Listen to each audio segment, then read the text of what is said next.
Dando prosseguimento aos aspectos processuais dos alimentos, vamos conversar sobre a diferença entre o processo de conhecimento e o processo de execução de alimentos. Essa é uma distinção fundamental até para entendermos determinadas situações. Bom, em primeiro lugar, nós vimos que para se propor uma ação de alimentos, é necessário que ocorra um reconhecimento de um vínculo jurídico, e esse vínculo jurídico será levado ao juiz, que é o vínculo jurídico entre o credor e o devedor de alimentos. Nós vimos quem pode ser credor e devedor de alimentos reciprocamente, porque os alimentos eles são recíprocos, lembrem-se disso. O pai que é obrigado a dar alimentos para o filho, talvez um dia seja o necessitado que pedirá alimentos para aquele filho, quando aquele filho crescer, né? Então, essa reciprocidade ela é perfeitamente possível. E aí nós temos que, então, discutir alguns aspectos que distinguem os alimentos em processo de conhecimento dos alimentos em execução civil. Primeiro aspecto. Percebam vocês que para trabalharmos com um processo de conhecimento de alimentos, nós temos que trabalhar com uma apresentação de provas dos fatos alegados pelas partes e de julgamento dessas provas pelo juiz. Essa sentença que fixa os alimentos, ela pode ser modificada, seja pelo inconformismo de uma das partes, que desde logo vem a recorrer desta sentença, e o recurso cabível de apelação, cabendo então ao tribunal revisar o caso no recurso de apelação, seja porque depois ocorreu uma mudança do binômio. Então, vamos supor que o juiz, na sentença condenatória da ação de alimentos no processo de conhecimento, acabou fixando a condenação do pai, no nosso exemplo antes do intervalo, a pagar para o Pedro Júnior a importância de R$2.000 a título de alimentos. Lembrem-se, os alimentos são devidos pelos pais. O que se está sugerindo não é que a mãe não tem que fazer nada. A mãe tem que contribuir com a sua parte. Só que o juiz não condena a mãe, porque não é a mãe que está sendo processada. Ela condena o pai, no caso do nosso exemplo. O que acontece? Uma vez fixada a pensão alimentícia em R$2.000, tendo o Pedro, pai, o dever de pagar esses R$2.000 e o Pedro Júnior o direito de receber esses R$2.000, esse pagamento normalmente é feito mediante depósito bancário na conta da genitora. É bastante comum isso, tá? E não há nada de errado. E o próprio comprovante de depósito bancário é a prova que o pai devedor da pensão alimentícia do filho tem de que pagou aquela pensão. Tá? Mas eu posso ter uma modificação de circunstâncias. Posso ter um empobrecimento do pai, perdendo o emprego e até conseguindo, depois de alguns meses, um outro emprego, mas aonde ele vai ganhar menos. Nesse tipo de situação, eu posso ter tanto algo que importe em uma melhoria da pensão alimentícia, como algo, no nosso exemplo, que importe em uma redução da pensão alimentícia. Isso quer dizer que, mesmo com a sentença condenatória de alimentos definitivos em R$2.000, pela mudança posterior das circunstâncias, qualquer uma das partes, seja o pai, seja o filho representado pela mãe, poderá propor uma ação também de processo de conhecimento que se chama revisional de alimentos. Então, a revisional de alimentos é uma outra ação que pode ser proposta pelas partes. O credor poderá propor a revisional de alimentos para elevar o valor da pensão alimentícia, porque entende que tem mais necessidades e que o devedor teria maior possibilidade, naquele novo momento, de arcar com uma pensão maior. Já o devedor, ele pode propor a revisional de alimentos para se reduzir o valor da pensão, porque a possibilidade dele ficou reduzida. Percebam vocês, de novo estamos diante de argumentos que têm que ser demonstrados. Então, a ação revisional de alimentos, ela é uma ação também de processo de conhecimento. O Irineu está perguntando, se o pai é autônomo com ganhos variáveis, tudo vai ser demonstrado no processo, Irineu.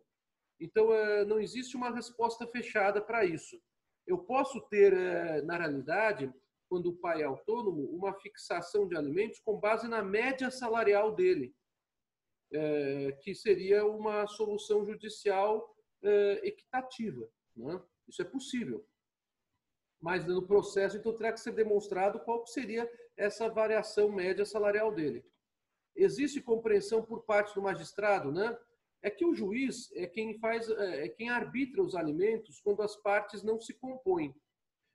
Dentro daquelas 3 fases que eu mencionei para vocês, a postulatória, a instrutória e a decisória, existe a possibilidade de uma audiência que se chama audiência de conciliação, aonde se tenta a conciliação das partes na frente do juiz, já que elas não conseguiram se conciliar fora dos autos, tá?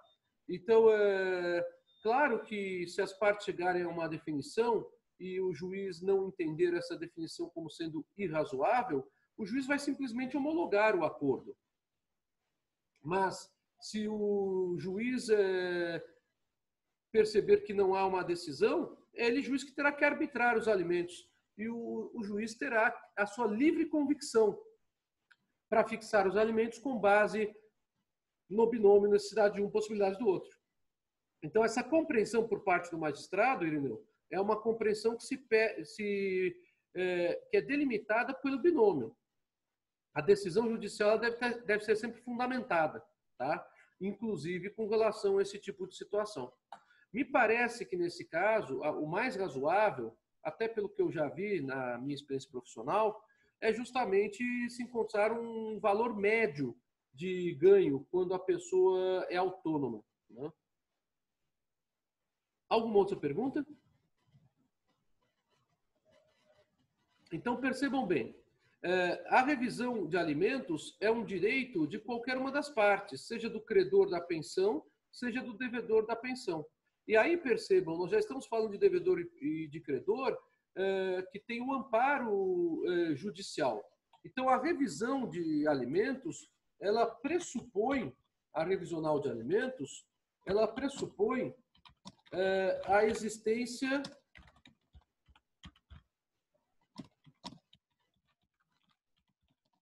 de decisão judicial anterior. Seja essa decisão judicial uma decisão que simplesmente se limita a homologar um acordo firmado pelas partes, seja essa decisão judicial resultante de um conflito em que não houve conciliação, em que o juiz, então, acaba proferindo uma sentença e que ele próprio, juiz, fixa o valor da pensão.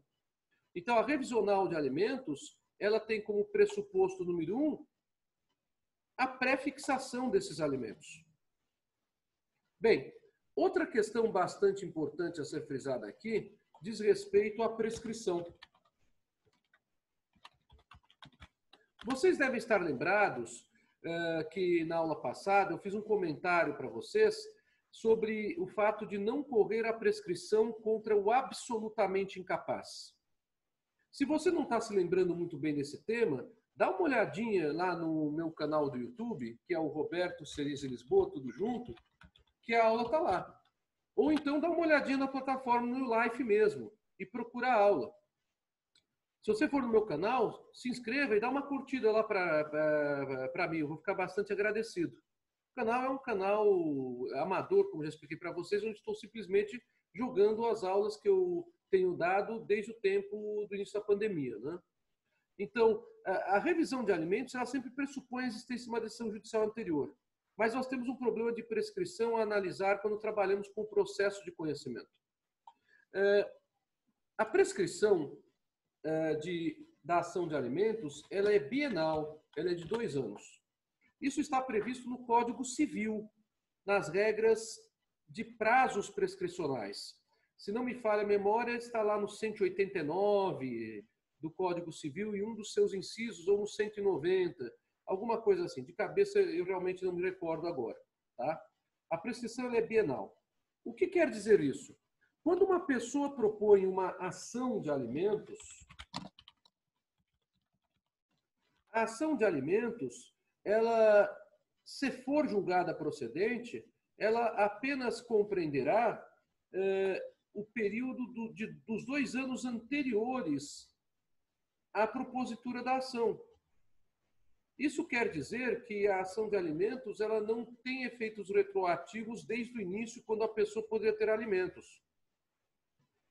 Então, não adianta uma pessoa que tem 21 anos de idade, por exemplo, e que está cursando o ensino superior e não tinha alimentos pagos pelos pais, propor uma ação de alimentos pedindo alimentos da vida inteira. Os alimentos que ela pedir, que estarão baseados no fato do ensino superior, poderão até ser concedidos, mas apenas retroagirão em 2 anos da data da propositura da ação de alimentos. Então, percebam vocês que nós temos uma barreira prescricional quanto ao direito à pensão alimentícia, muito embora o direito de alimentos seja um direito da personalidade. E o direito da personalidade ele não prescreve. Se ele prescrevesse, a pessoa que tem 21 anos de idade nem poderia entrar com a ação de alimentos. O direito a alimentos ele é imprescritível, mas o direito à pensão alimentícia, esta prescreve. Neste exemplo que o senhor deu, só porque é o maior, por uma razão muito simples, Irineu, porque conforme nós conversamos na aula da semana passada, a prescrição não corre contra o absolutamente incapaz. Dê uma olhadinha nisso que eu falei para vocês na semana passada. Se a prescrição não corre contra o absolutamente incapaz, retomando o nosso exemplo da Maria, do Pedro Pai e do Pedro Júnior. Se a Maria não quiser entrar com a ação de alimentos representando o Pedro Júnior contra o Pedro Pai, porque não quer nem ver o pai de perto e o pai nem aparece para visitar o filho, muitas mães, infelizmente, fazem isso, vocês sabem disso. Às vezes, pais fazem isso também, é uma tristeza isso, né? O que ocorre? O filho não estará sendo representado nessa questão, nem no direito de ser visitado e nem na questão dos alimentos. Então, o que acontece? A lei estabelece que, em qualquer caso, não corre a prescrição contra o absolutamente incapaz. Vocês já viram que a pessoa deixa de ser absolutamente incapaz aos 16 anos de idade. Com 16 anos de idade, pouco importa se não houve emancipação total. A pessoa passa a ser relativamente incapaz. Está lá no artigo 4º, inciso 1º, do Código Civil Brasileiro. Então, a partir do instante em que a pessoa completa 16 anos de idade, todos os prazos prescricionais começam a correr em todas as situações jurídicas de interesse daquela pessoa, embora relativamente incapaz. Então, quem tem 16 anos de idade completos tem até os 18 anos de idade para propor ações cuja prescrição é bienal, ou seja, cuja prescrição é de 2 anos. Então, a pessoa que tem 16 anos de idade e quer cobrar alimentos que nunca foram fixados a seu favor e contra o seu pai, por exemplo, poderá até cobrar todos os alimentos retroativos se propuser a ação até os 18 anos. Por quê? Porque não corre a prescrição contra o absolutamente incapaz. Já se a pessoa tem 19 anos de idade, por exemplo, a pessoa se encontra numa situação diferente. Ela não consegue cobrar todos os alimentos retroativos para que o juiz eventualmente condene o Pedro Pai, no nosso exemplo, a pagar alimentos desde então. Ela só consegue cobrar os alimentos retroativos há 2 anos. porque 19 menos 2 dá 17. 17 ela é relativamente incapaz. Então, ela já não se beneficia da regra do Código Civil de que não corre a prescrição contra o absolutamente incapaz. Não sei se ficou claro para vocês. Eu sei que é uma matéria que tem muitos detalhes, mas a importância dela é extraordinária, né? O Gustavo está aqui perguntando, dando os 2 anos, pode-se pedir novamente? Gustavo, na realidade, a prescrição ela diz respeito àquilo do passado. Então, o que é do passado, tem uma frase que é uma frase clássica de um grande jurista brasileiro, que é o Teixeira de Freitas, que ele dizia, ou melhor, Teixeira de Freitas, que dizia o seguinte: a prescrição é filha do tempo e irmã da paz. Olha que frase bonita. Por que ela é filha do tempo? Porque a prescrição ela decorre do tempo, da demora de uma das partes em propor uma ação judicial. E por que ela é irmã da paz? Porque ela gera a consolidação, o final de um conflito que pode até ainda existir por alguma inimizade, algum ressentimento entre as pessoas, mas que socialmente é tido como concluído. Então, o que acontece? A prescrição ela apenas atinge as prestações anteriores. Se uma pessoa propõe uma ação de alimentos e obtém a condenação da outra pessoa em alimentos, eu não tenho mais a prescrição, a não ser com relação àquele período que supera 2 anos antes do ajuizamento daquela ação. Então, a questão da prescrição diz respeito à ação de alimentos do processo de conhecimento, na verdade. Percebam vocês. Então, a prescrição da ação de alimentos é de 2 anos. Ah, Senise, mas e se a pessoa ficar meses e meses sem pagar? A pergunta é, eu tenho uma decisão do Estado juiz, do juiz de direito, fixando alimentos? Vejam como é importante oficializar, então, a condenação a alimentos, ainda que seja uma simples homologação judicial de um acordo das partes. Por quê? Porque aí eu tenho um marco que diz respeito à cobrança dos alimentos, a partir de quando eles são devidos para fins de execução. Então, como eu falei para vocês, existe uma diferença entre o processo de conhecimento e o processo de execução. No processo de conhecimento, eu apenas consigo cobrar alimentos de até 2 anos antes da propositura da ação. O que está para trás do tempo, não consigo cobrar, porque eu não tenho uma decisão judicial que me autorize a isso. Já na execução de alimentos, a situação é diferente. E aí é que vamos, então, esclarecer a diferença entre processo de conhecimento e processo de execução. O Código Civil brasileiro, então, ele se refere ao prazo de prescrição bienal da ação de alimentos.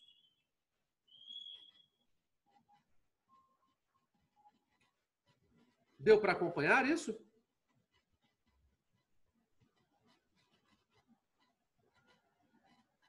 Bom, então vamos ainda dar mais um adendo sobre revisão de alimentos. E o que acontece se o Pedro Júnior propõe a revisão e ele consegue elevar a pensão de R$ 2.000 para R$ 2.500? Esses R$ 2.500 terão que ser pagos apenas a partir da sentença definitiva? Não. Aí aplica-se a mesma regra, porque estamos no processo de conhecimento. A ação revisional de alimentos também é processo de conhecimento, onde as partes produzem provas.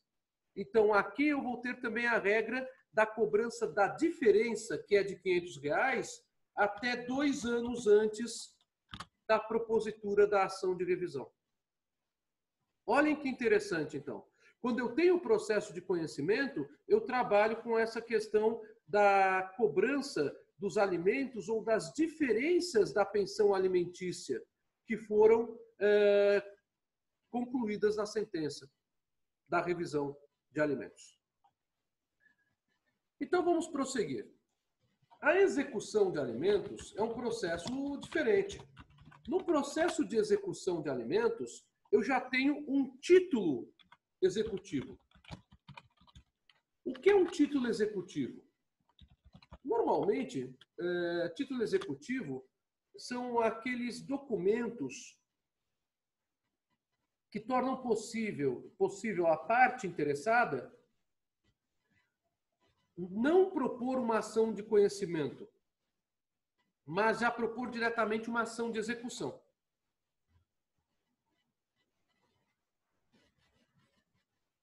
Isso é muito comum com os chamados títulos de crédito, cheques que não são compensados por insuficiência de fundos na rede bancária, por exemplo. Duplicatas que não foram pagas, notas promissórias que não foram pagas no prazo fixado pelo próprio declarante da nota promissória, e assim por diante. Mas eu também tenho títulos executivos nas sentenças e decisões judiciais. As sentenças e decisões judiciais, elas têm valor de título executivo. Uma liminar de alimentos exige o pagamento imediato dos alimentos. Esta liminar, embora seja uma decisão provisória, ela pode ser executada judicialmente. Aí fala-se em execução provisória dos alimentos. Já uma sentença, que é uma decisão definitiva no processo de conhecimento, essa sentença ela também pode ser executada provisoriamente enquanto não transitar em julgado. O que é que significa a expressão transitar em julgado? Fala-se que há o trânsito em julgado de uma decisão quando nenhuma das partes recorreu desta decisão no prazo que a lei processual fixa. Por isso que aí fala-se em trânsito em julgado. Então, se não houve o recurso no prazo legal por nenhuma das partes, a decisão transitou em julgado. A sentença, então, transitada em julgado, ela não admite recurso. Então, quando a sentença transita em julgado, é possível a execução civil definitiva daquela sentença. Quando a sentença não transitou em julgado porque houve um recurso, essa sentença deverá ser reavaliada pelo tribunal, no nosso caso aqui, pelo Tribunal de Justiça, porque a matéria é de direito de família. E, sem prejuízo disso, a lei processual autoriza para alimentos a execução provisória da sentença. Então, o título executivo autoriza a execução e torna desnecessária uma nova discussão de provas, que é típica de um processo de conhecimento. Já deu para vocês perceberem, então, que o processo que é mais rápido é o processo de execução. O processo de conhecimento é um processo mais demorado, porque ele tem aquelas 3 etapas: a fase postulatória, a instrutória e a decisória. Ao passo que o processo de execução, pura e simplesmente, tem a petição inicial do exequente, no nosso caso, o credor da pensão alimentícia, e a citação do juiz para que o exequido, que é o devedor da pensão alimentícia, pague esta pensão alimentícia sob pena de penhora dos bens dele, devedor. Então, aqui nós já temos uma outra circunstância. Eu não vou discutir de novo toda aquela questão probatória. Ela já foi objeto de discussão ou foi objeto de um acordo das partes homologado pelo juiz. No acordo das partes homologado pelo juiz, eu não vou ter, então, também um processo de conhecimento enorme, a não ser que as partes apenas façam esse acordo no final desse processo de conhecimento. Eu posso ter um acordo celebrado pelas partes em um só dia e que é homologado pelo juiz no dia seguinte, por exemplo. O que vale, então, frisar aqui é que eu só tenho o título executivo em alimentos de família quando eu tenho decisão judicial.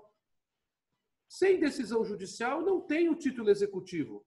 Eu posso até ter a lei dizendo que o filho menor tem direito à pensão, porque tem direito a alimentos. Mas eu não tenho o valor da pensão. Então, eu vou executar o quê? Eu posso até dizer que o nascituro tem direito a alimentos gravídicos, mas eu não tenho o valor da pensão. Eu vou executar o quê? Então, eu preciso do quê? Do processo de conhecimento, se não houver um acordo das partes homologado pelo juiz. Sem esse acordo homologado pelo juiz, ou sem a sentença judicial de um processo de conhecimento, eu não tenho execução de alimentos. Então, percebam vocês a importância que é distinguir o processo de conhecimento de alimentos e a execução de alimentos. A Sabrina está perguntando, então necessariamente tem que passar pelo processo de conhecimento? Sabrina, se eu tiver um acordo feito pelas partes, apresentado para o juiz, eu não vou ter aquele processo de conhecimento todo, mas eu terei pura e simplesmente o juiz recebendo aquele acordo e homologando o acordo. Então, eu terei que ter todo o processo de conhecimento se eu não tiver uma homologação judicial de acordo. Percebam, então, que só se pode falar em execução de alimentos quando existe uma decisão judicial. Seja essa decisão judicial de uma simples homologação de um acordo de alimentos, que aí é uma homologação de alimentos definitivos e acarreta a execução civil, se não forem pagos, seja uma sentença judicial no final de um processo de alimentos, aí é a ação de alimentos ou a revisão de alimentos, seja a eventual execução provisória de uma decisão liminar de alimentos provisórios. Perceberam a importância de se saber diferenciar o processo de conhecimento de alimentos e o processo de execução de alimentos? Alguma pergunta sobre isso mais?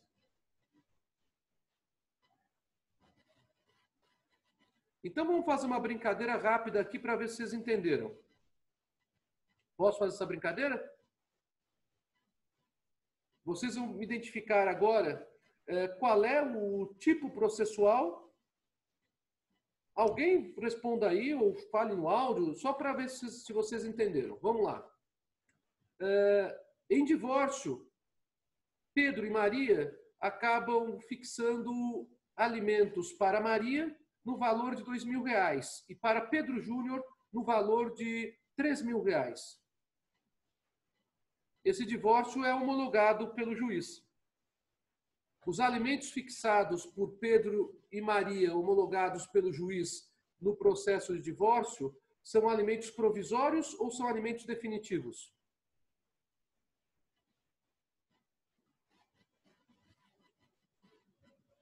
Ninguém arrisca? Definitivos, isso mesmo, Sabrina. Definitivos.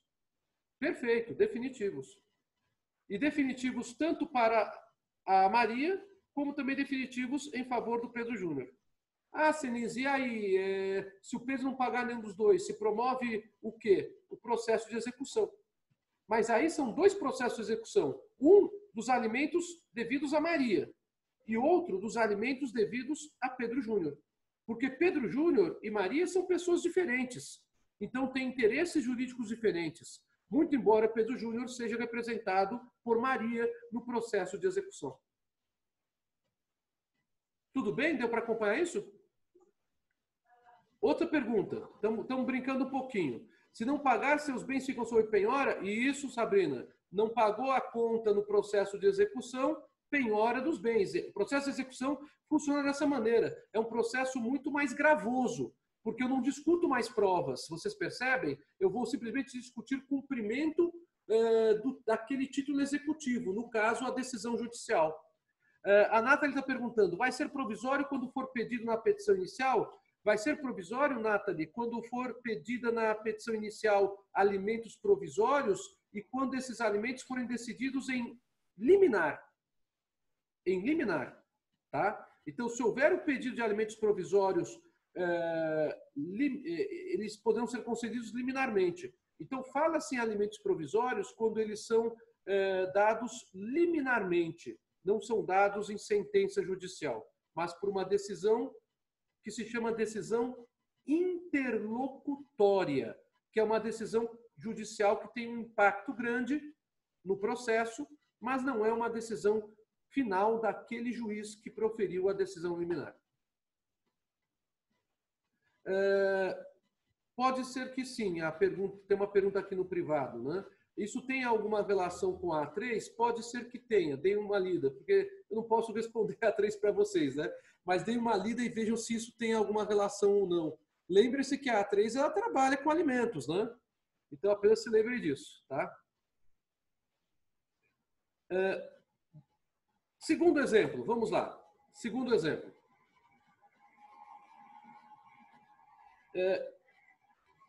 Pedro requereu a redução da pensão alimentícia que pagava para Pedro Júnior.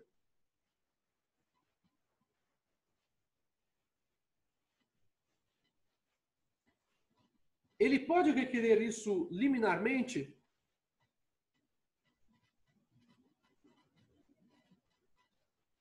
Sim ou não? Vou repetir. Pedro requereu a redução da pensão alimentícia em ação revisional de alimentos.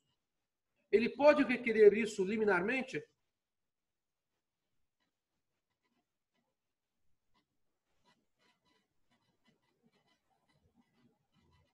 A resposta é sim. A revisional de alimentos também admite pedido liminar, tanto para reduzir como para majorar a pensão alimentícia. Só que, como a revisional de alimentos ela pode ser proposta tanto pelo credor quanto pelo devedor, se ela é proposta pelo devedor, o devedor pode pedir a redução. Claro, a decisão liminar apenas será concedida pelo juiz se estiverem presentes os dois requisitos, que são o fumus boniuris e o periculum in mora. Tá? Então, como a revisional de alimentos pode ser proposta tanto pelo credor como pelo devedor, a liminar também poderá ser requerida por qualquer deles. Há uma pergunta aqui na live de hoje. Quando me divorciei e saí de casa, já comecei a pagar 30%. E após a execução, já tinha um valor do que foi feito, os trâmites dos bens. Eu só não entendi essa parte final. Mas é um problema, né? Porque se a pessoa tem uma decisão judicial que fixa alimentos, tem que pagar de qualquer jeito, porque se não pagar, se sujeita ao processo de execução. O processo de execução é um processo bastante constrangedor para o exequido. E qualquer execução... Ah, fiquei sem nada. Márcio, é complicado mesmo, é complicado. A gente muitas vezes fala da questão dos direitos do credor de pensão, mas às vezes existe, por algum problema no processo, também problemas que são gerados sob a situação do próprio devedor, né? É verdade. Bem, então lembrem disso, com relação ao que eu falei quanto a esta questão da revisão e esta questão da execução. A execução é muito mais constrangedora, gente. Porque a execução, a única coisa que resta para o exequido, que é o devedor, no caso de pensão alimentícia, é ele propor uma ação contra a execução. Vocês vão aprender isso em processo civil. Essa ação se chama embargos à execução. Tá? Então, é muito mais complicada a situação do devedor da pensão alimentícia quando ele sofre a execução civil, porque ele tem que pagar aquilo que seria devido. O que pode acontecer muitas vezes, e acontece, é do credor cobrar o que não deveria cobrar, dizendo que o cara não pagou quando o cara pagou. Aí então o cara tem que apresentar a prova. Ele apresenta na própria execução, né? Dizendo, não, juiz, eu já paguei, junta com a contestação da execução. A única forma de contestar a execução é essa, provar que pagou, né? Ou então impugnar a execução através dos embargos à execução. A Sabrina está perguntando, então esse processo de execução civil só é realizado quando não há o cumprimento da sentença ou decisão judicial, certo? Certo, Sabrina. Vocês, aliás, vão estudar a diferença entre cumprimento de sentença e execução judicial, na unidade de processo, tá? Existe uma diferença. O cumprimento de sentença, ele é um instituto relativamente novo que o Código de Processo Civil de 2015 trouxe para acelerar um pouco o processo de execução civil.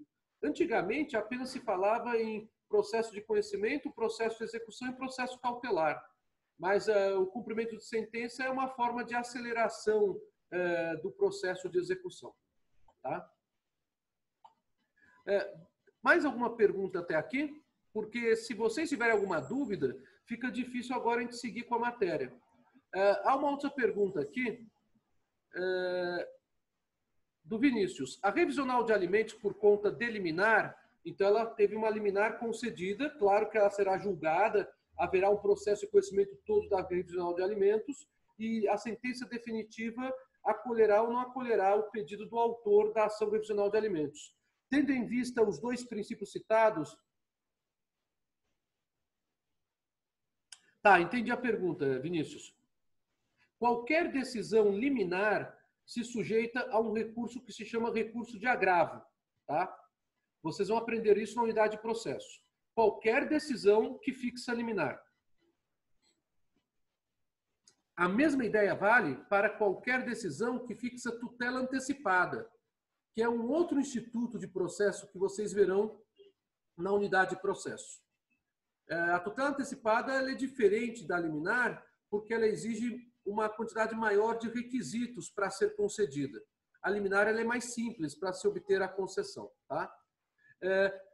A decisão liminar e a tutela antecipada são decisões processuais. Então, elas não substituem a sentença judicial do final do processo. Elas servem simplesmente para se resolver precariamente, temporariamente, a situação das partes no processo. E, por isso, elas se sujeitam ao recurso de agravo. Já a sentença judicial, ela põe fim ao processo. Pelo menos essa é a ideia quando se fixa a sentença. E da sentença, o recurso cabível é o recurso de apelação. Tudo bem, Vinícius? Mais alguma pergunta até aqui?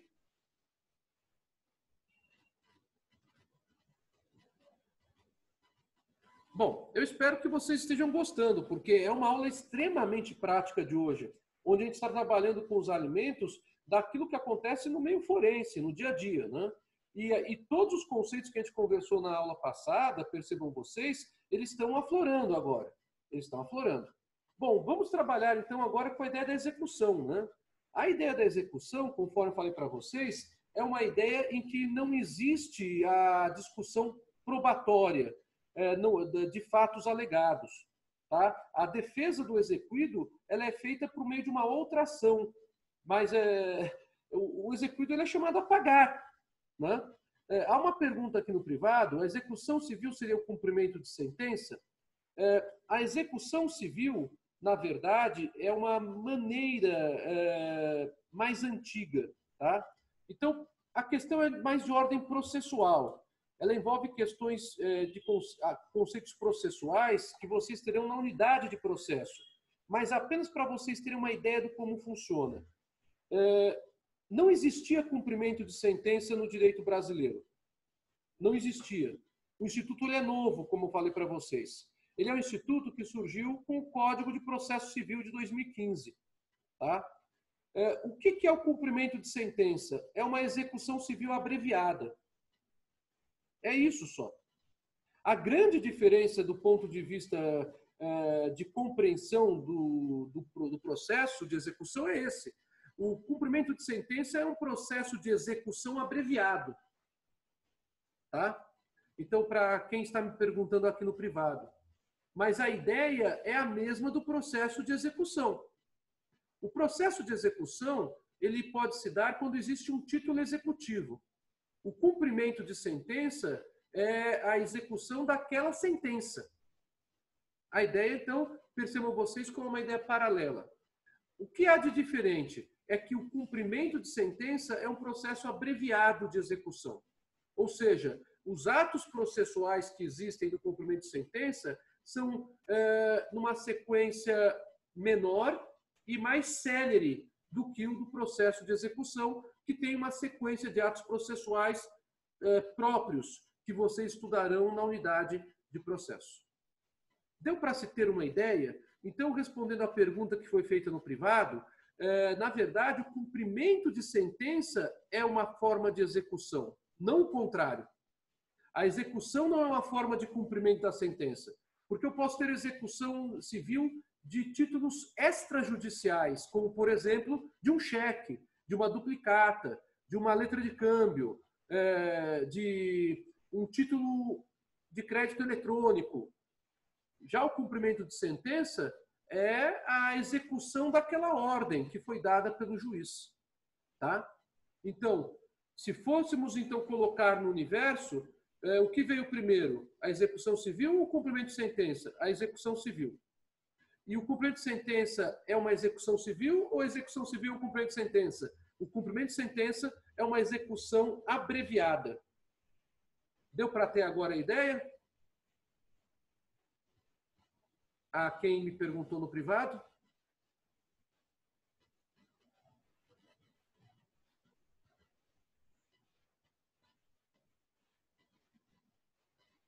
Vocês têm alguma dúvida sobre essa ideia que estou passando para vocês entre cumprimento de sentença e execução civil, diante da pergunta feita pela colega? Então, tá bem. Vocês estudaram essa questão do procedimento, que é justamente o que envolve essas diferenças nas unidades de processo, tá? Bom, então o que acontece aqui? Se eu tenho uma decisão judicial, voltando a essa questão, aí cabe falar em execução civil ou em cumprimento de sentença. Que eu estou falando a palavra execução no sentido lato do termo, justamente para designar a diferença entre processo de execução e processo de conhecimento. Bom, falando-se na execução, eu tenho que executar o quê? As prestações vencidas e não pagas. Não se executa aquilo que já se pagou, né, gente? E também não se executa aquilo que ainda tem que ser pago. Apenas é passível de execução as prestações vencidas e não pagas. Mas não é qualquer prestação vencida e não paga. É a prestação vencida e não paga com base na sentença ou na decisão liminar. Então, percebam vocês que não é qualquer coisa. A execução ou o cumprimento de sentença, né, já que foi colocada esse pedido de diferença entre um e outro, pressupõe um título, que no caso é a decisão liminar para alimentos provisórios ou é a sentença para alimentos definitivos. Então é com base nessa decisão que haverá a execução. Bom, na execução, o que resta ao devedor? Pagar. Então, todas as prestações vencidas e não pagas terão que ser pagas. E aí nós temos um problema. Muitas vezes essas prestações vão se acumulando e o devedor não consegue pagar a todas elas. E aí nós temos um problema que é o da possibilidade da chamada prisão civil do devedor de pensão alimentícia. Percebam vocês, então, que apenas podemos falar em prisão civil em processos de execução. Não cabe pedido de prisão civil em ação de alimentos e nem pedido de prisão civil em ação revisional de alimentos. Apenas posso falar em prisão civil em processo de execução. E aí a pergunta é, em qualquer processo de execução? Não. A prisão civil apenas pode ser requerida com relação às 3 últimas prestações vencidas e não pagas. Por que isso? Bom, vamos conversar um pouquinho sobre isso. Em primeiro lugar, porque a prisão civil não é uma prisão fixada pelo juiz criminal. Ninguém está falando na execução civil que houve eventual abandono de incapaz. Abandono de incapaz é um crime previsto, inclusive, no Código Penal brasileiro, e se houver indícios de autoria e de materialidade do delito de abandono de incapaz, o Ministério Público poderá propor uma ação penal em face daquele que abandonou o incapaz. Tudo bem. mas isso é com juízo criminal. A prisão civil, como o nome está dizendo, ela tem como fundamento o descumprimento de uma obrigação civil, não de uma obrigação que descumprida caracteriza crime. Então, sob a perspectiva civil, a prisão civil ela era muito comum no passado, em qualquer dívida. Só para vocês terem uma ideia, se um devedor não pagasse qualquer dívida que fosse, no sistema romano, admitia-se a autoexecução da pena, sem processo judicial. Olha só, o credor poderia aparecer no domicílio do devedor para cobrar essa dívida vencida e não paga. E o devedor, não tendo recurso para pagar, o credor poderia exercer o cárcere privado. Cárcere privado hoje é crime, mas o direito romano admitia, num primeiro momento, o cárcere privado do devedor que não pagasse uma prestação vencida e não paga. Imaginem só o que seria hoje em dia. Nós temos mais de 60% da população brasileira endividada, segundo os dados estatísticos da Serasa e do SPC. Vocês já imaginaram como seria a situação? 60% da população brasileira encarcerada pelos seus credores? Não dá nem para falar, né? E antigamente o cárcere privado exigia do credor do cárcere privado que pura e simplesmente ele alimentasse o devedor com 1 libra de farinha e com água diariamente. Claro, se o credor quisesse alimentar com gêneros alimentícios melhores, poderia fazê-lo.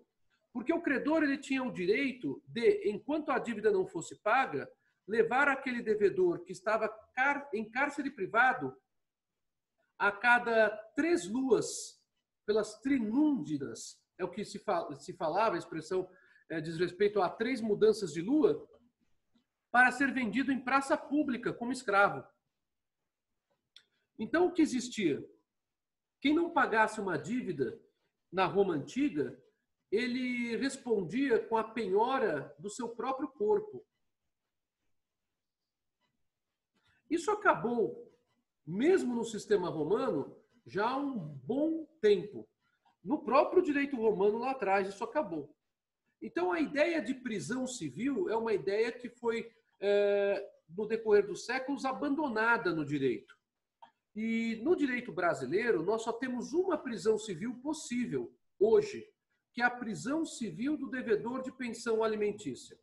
Isto está em consonância com o que o Brasil tem, inclusive de deveres perante os outros estados na sociedade internacional. O Brasil é signatário de uma convenção internacional, isso é um tratado internacional, que se chama Convenção Interamericana de Direitos Humanos. Esta convenção ela foi firmada em 1985 na cidade de San José, que é a capital da Costa Rica. Tá? Esta Convenção Interamericana de Direitos Humanos foi recepcionada como lei por nós brasileiros em 1992. Isso significa que no Brasil apenas caberá a prisão civil do devedor de pensão alimentícia de forma excepcional. Por quê? O direito civil contemporâneo ele é avesso a penas corporais e a penas privativas de liberdade. Isto não é tema de direito civil. O direito civil tem como grande sanção civil a nulidade, por exemplo, nulidade de casamento. A anulação, por exemplo, anulação de casamento. Mas eu posso ter nulidade ou anulação de qualquer negócio jurídico, de qualquer contrato ou até mesmo de testamentos. O direito civil contemporâneo se preocupa com a sanção de natureza indenizatória, que é a sanção patrimonial. Então, não há no direito civil a sanção corporal. No entanto, como forma de pressão para que o devedor de pensão alimentícia pague a pensão devida, em virtude de estarmos diante de um conflito aparente do direito da personalidade a alimentos que o credor possui e do direito à liberdade que o devedor de alimentos também possui, vejam aqui dois direitos da personalidade em conflito. Nós temos, por exceção, a prisão civil do devedor de pensão alimentícia sobre as 3 últimas parcelas vencidas e não pagas. A súmula 309 do STJ, isto é, do Superior Tribunal de Justiça, o que é uma súmula? Súmula é um entendimento pacificado de um tribunal. A súmula não tem caráter de lei.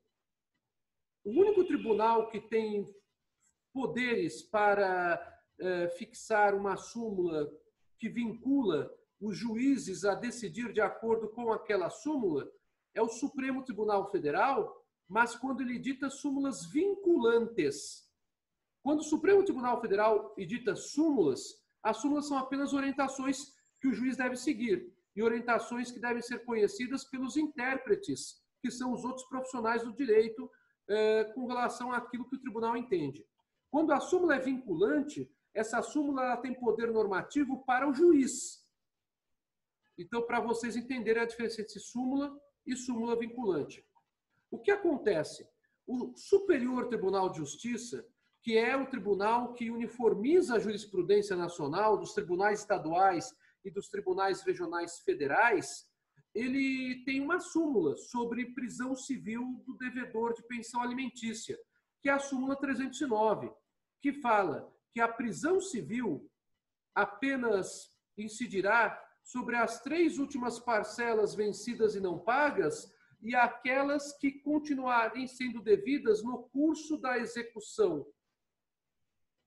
É a súmula 309 do Superior Tribunal de Justiça. A pergunta do Márcio, mais uma análise para cada caso. Exatamente, Márcio, mais uma análise para cada caso. Ué, Senise, então o credor ele só pode pedir a prisão com relação às 3 últimas parcelas? Sim. E com relação às parcelas anteriores que são devidas porque há decisão judicial nesse sentido e não foram pagas? Essas parcelas anteriores passam a ter natureza não de alimentos. As parcelas anteriores, elas tinham natureza de alimentos, mas como o credor não executou civilmente o devedor a pagar essas parcelas, as parcelas anteriores vencidas e não pagas, elas são consideradas não mais alimentos. De alimentos, elas passam a ter natureza meramente indenizatória. Então, elas continuam devidas, mas elas não são mais devidas como alimentos. Até mesmo porque o credor subsistiu, né? Então, elas passam a ser consideradas de natureza indenizatória. Continuam sendo exigíveis, continuam levando o devedor que não as paga à penhora de bens desse devedor. Mas o devedor não pode ser preso por conta delas. O devedor poderá apenas ter a prisão civil decretada para as 3 últimas parcelas vencidas e não pagas e aquelas que forem vencidas e não pagas no decorrer daquela execução com pedido de prisão civil, nos termos da súmula 309 do Superior Tribunal de Justiça. Há uma pergunta aqui do Irineu, que é a seguinte: quando há a prisão do devedor, isso suja a ficha do réu? Bom, a prisão civil, ela é anotada, mas ela não é considerada para fins de antecedentes criminais, se é a pergunta que você está fazendo, Irineu. Porque ela não revela por si só maus antecedentes criminais. Eu só tenho maus antecedentes criminais quando eu tenho condenações. Mesmo pessoas que são investigadas criminalmente ou até que são processadas criminalmente, se elas não são condenadas com trânsito em julgado, eu não tenho maus antecedentes criminais do ponto de vista técnico do processo penal, tá? Então, os alimentos que ultrapassam as 3 últimas prestações vencidas e não pagas e que não tenham sido pagos passam a ter natureza indenizatória. Deu para vocês entenderem quando é que cabe a prisão civil? E para vocês entenderem a importância entre processo de conhecimento e processo de execução? Bom, ainda não acabei. Tem uma outra questão aqui. Como é que eu faço com a execução? Vamos supor que naquele exemplo hipotético que eu dei no início da aula de hoje, a Maria, representando o Pedro Júnior, tenha proposto a ação de alimentos e tenha obtido a condenação do Pedro pai a pagar alimentos em R$2.000. Lembram que era R$2.000 os alimentos devidos?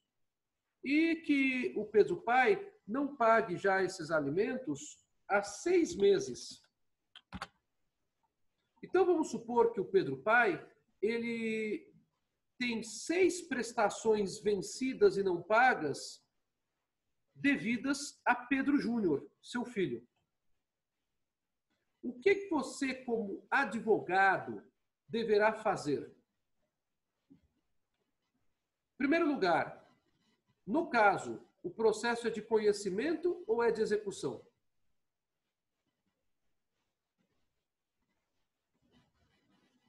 Alguém se arrisca?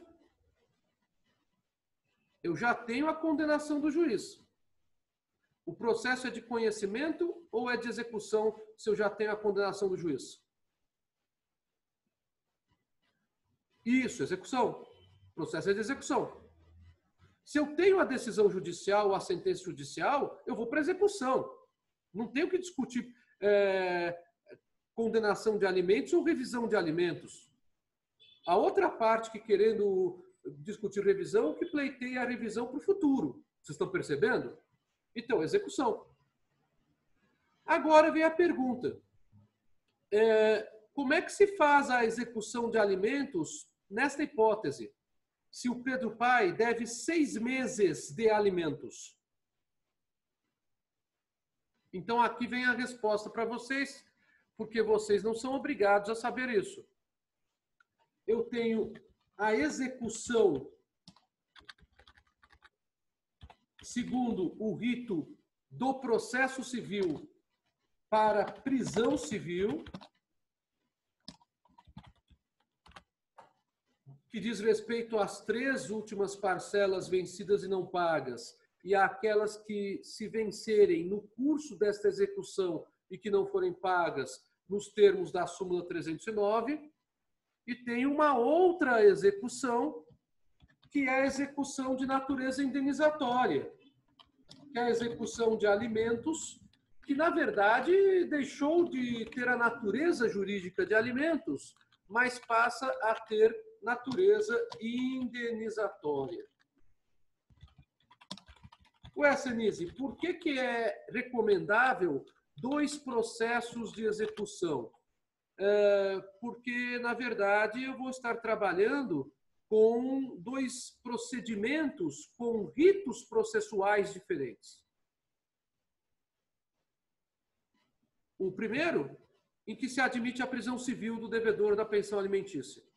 O segundo, onde eu tenho uma execução civil comum, porque os alimentos perderam a natureza alimentar e passaram a ter natureza indenizatória. Isso vai ficar mais claro para vocês quando vocês estudarem processo de execução e quando vocês estudarem, nos termos de uma das perguntas feitas aqui na aula de hoje, cumprimento de sentença. Bom, se vocês não têm nenhuma dúvida, eu vou para a parte final da matéria de hoje.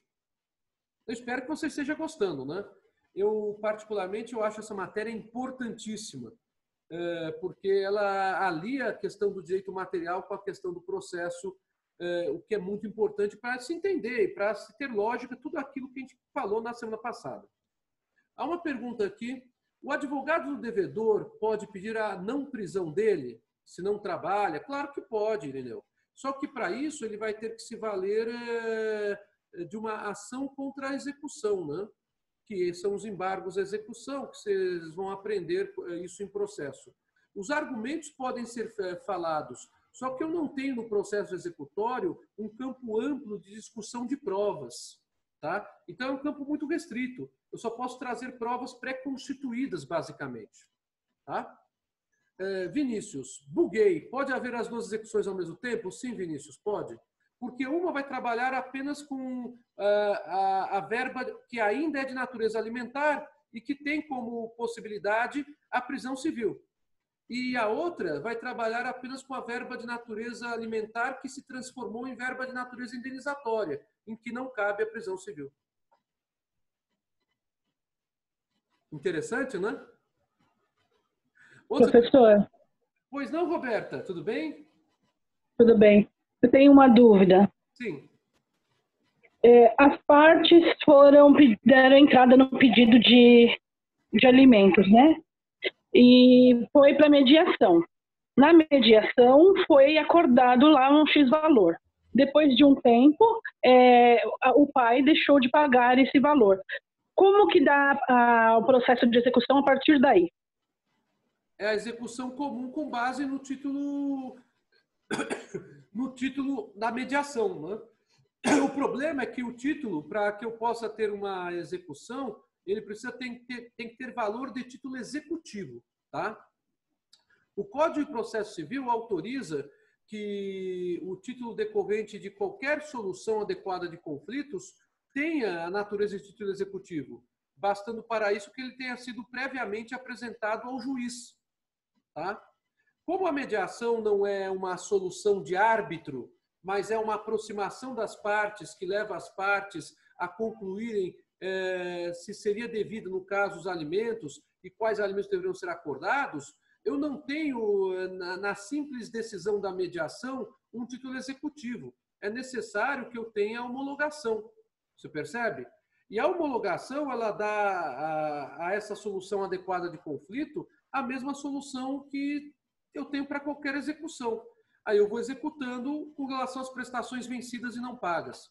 Com relação às 3 últimas, posso até promover execução com pedido de prisão civil. Ou posso simplesmente promover execução comum com relação a todas elas. É que, com relação às 3 últimas prestações, o pedido de prisão civil do devedor é bastante interessante para que, pelo menos, ele comece a pagar essas prestações e aquelas que forem se vencendo no curso da execução de prisão civil. Tá bom? Entendi, muito obrigada. Nada, Roberta. Ótima pergunta, viu? O Wellington está perguntando qual que é a vantagem de prender o devedor, como ele pagará estando preso. Wellington, essa é uma das razões pelas quais também foi minorada a ideia de prisão civil. Antigamente, a prisão civil fazia com que muitas vezes a pessoa ficasse presa meses, não apenas os 90 dias, como hoje normalmente se fala, né? Mas ficava-se presa meses e meses e não conseguia se resolver nada, né? Então, a ideia da prisão civil é fazer com que essa forma de constrangimento não seja vitalícia. Então, a prisão civil não é por tempo indeterminado, enquanto estiver devendo, ficar preso. Na verdade, o devedor ele é preso por até 90 dias e eu posso, depois desses 90 dias, ter um novo pedido de prisão civil diante do descumprimento do pagamento das 3 últimas parcelas vencidas, né? Então, não existe prisão indefinida. Até mesmo porque nem as prisões de natureza criminal no Brasil levam à perpetuidade. Uma pessoa que é condenada, por exemplo, a mais de 30 anos, só poderá cumprir no máximo 30 anos no Brasil. O Brasil ele não tem prisão perpétua, como alguns estados norte-americanos têm, e como alguns estados têm, alguns outros países também têm prisão perpétua. O Brasil também não tem a pena de morte, como vocês sabem. Alguns estados norte-americanos têm a pena de morte e alguns países têm a pena de morte. Mas no Brasil nós temos que mesmo que uma pessoa seja condenada, por exemplo, a 70 anos, 90 anos por crimes, por mais graves que sejam, a pessoa só é obrigada a cumprir no máximo 30 anos. Já a prisão civil é prisão de dívida, né? Não tem nada a ver com prisão de natureza criminal. Então, neste caso, o que existe é justamente uma forma de coerção do Estado para que o devedor reflita que ele tem que arrumar o dinheiro para pagar, porque aquele dinheiro é devido para o credor, né? Depois de preso, ainda deve pagar as pensões atrasadas? Claro, Nathalie. A prisão civil ela não serve como substitutivo de pensões vencidas e não pagas. Só que aí eu tenho aquela questão, né? O que ultrapassa os 3 meses de prestações vencidas e não pagas perde a natureza alimentar e passa a ter natureza indenizatória. O Gustavo, o presidente não aumentou para 40 anos. Gustavo, faz tempo que eu não atuo em direito penal, né? Então eu vou ser sincero, tem muitas coisas que são veiculadas na imprensa que ainda não são lei. Então eu não sei te dizer, como faz tempo que eu não atuo em direito penal, aliás, tempo mesmo que eu não atuo em direito penal, eu posso até dar uma olhadinha, tá? Então eu não posso afirmar, antes eram 30. Então isso aí pode ser que tenha sido uma falha minha realmente. O professor pode pedir mais uma vez a prisão civil? Pode, Bruno. Toda vez que eu tiver essa situação em que o devedor ele é preso civilmente, depois acaba o prazo da prisão civil ou ele consegue pagar as prestações que se venceram no decorrer da prisão civil, ele vai para a rua, claro, mas depois ele acaba de novo não pagando. Pode haver uma segunda prisão civil, por exemplo. A prisão civil, então, ela se transforma no meio de coerção. Pois não, Roberta? Desculpa te interromper. Pensei que você tinha terminado a fala. Eu tenho uma outra dúvida. O pagamento de pensão é a garantia de visitação do pai com a criança? O pagamento de pensão seria o quê? Desculpe? A garantia de direito de visita. A maioria das mães pensam assim, não vou pedir a pensão porque ele vai ficar com meu filho, eu não quero que ele pegue meu filho. Não, isso não tem nada a ver. Isso não tem nada a ver. E essa confusão ela existe por uma questão cultural nossa, né? Mas não tem nada a ver o direito de alimentos é direito do filho menor, não é direito da mãe. Se fosse o direito da mãe, seria direito de alimentos para a mãe, o que a mãe poderia até pleitear por um determinado período de tempo, no caso de divórcio ou de dissolução da união estável. Tá? Em segundo lugar, o direito de visitas não é direito apenas do genitor, é direito do filho, da filha. E não se confundem o direito de ser visitado que os filhos têm com o direito de alimentos que os filhos têm. Infelizmente, essa confusão acaba gerando uma série de contratempos que não são de ordem jurídica diretamente, mas são de ordem até de desenvolvimento do filho menor. Isso é muito triste, mas há muitos casais que uns chantageiam com os outros por conta disso. Se não pagar a pensão, não pode visitar. Ou seja, ao invés de se penalizar o pai ou a mãe, como se está imaginando, você penaliza duplamente a criança. E os direitos da criança e do adolescente não se confundem com os direitos do visitante. Percebe? Então, Sim, isso é realmente um grave equívoco e que compromete em muito o direito do menor. E no direito de família contemporâneo vigora o princípio do melhor interesse da criança e do adolescente. Há duas perguntas aqui. Desculpem, passei 2 minutinhos da hora, então eu estou aqui já terminando, tá bom, gente? Eu só estou aqui respondendo as perguntas agora para a gente encerrar. Se o pai for autônomo e tiver ganho em média de R$8.000, o meu geralmente recebe em espécie para que assim não pague uma pensão justa. Em uma ação ele propõe R$400. Tem como a mãe provar os ganhos reais desse pai através dos bens que ele possui? Sim, existe essa possibilidade. É mais difícil, mas existe. E existe a possibilidade, inclusive, do juiz fixar na sentença de alimentos, seja de revisão de alimentos, que seria o caso, porque aqui já tem uma pensão fixada pelo juiz, pelo que eu estou entendendo da pergunta, a possibilidade dele fixar a chamada garantia de hipoteca legal. Tá?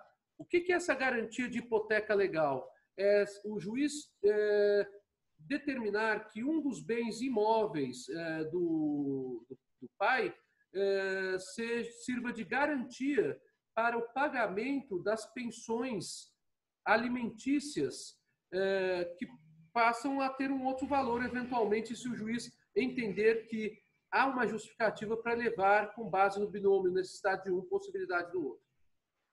Há uma outra pergunta aqui, mas eu tenho que analisar o caso concreto sempre, tá bom? Há uma outra pergunta aqui. O devedor foi preso devendo 3 meses, após ele ficará devendo 6 meses. Os 3 serão indenizatórios, ele terá mais 3 meses, podendo ser preso novamente? Se houver um novo pedido de prisão civil, sim, a resposta é afirmativa. É claro que não adianta ficar pedindo reiteradamente prisão civil. Tem que se dar um prazo, né, para que se tenha alguma razoabilidade nesse pedido de prisão civil, até mesmo para que o devedor possa, de alguma maneira, obter os recursos para o pagamento dessa dívida que é ainda de natureza alimentar. Mais alguma pergunta, pessoal? A matéria é muito interessante, né? Bem, então eu agradeço demais a atenção de vocês, né? Faltou apenas falarmos de exoneração de alimentos. Ela ocorre quando há o fim do binômio, necessidade de um e possibilidade do outro, tá? E a exoneração de alimentos ela tem que ser requerida. Ela é requerida judicialmente. Se não houver a exoneração de alimentos fixada pelo juiz, haverá a presunção de continuidade do dever de prestação de alimentos, tá? Então, a exoneração de alimentos ela deve ser solicitada pelo devedor. E se não houver essa solicitação, há uma presunção relativa de que continuam sendo devidos os alimentos. Por isso que o STJ tem o entendimento de que, atingindo 18 anos de idade, não há a cessação automática do direito a alimentos de quem atinge a maioridade civil. É necessário que se peça a exoneração de alimentos. A única forma de exoneração automática dos alimentos é a morte do devedor. Eu agradeço demais a atenção de todos. Peço desculpas por esses minutinhos a mais. Espero que tenha sido proveitosa a aula. Estará lá no meu YouTube. Passa lá e dá uma curtidinha. Gratidão a todos. Fiquem com Deus. Um ótimo dia. Tá bom? Até a próxima, pessoal. Tchau.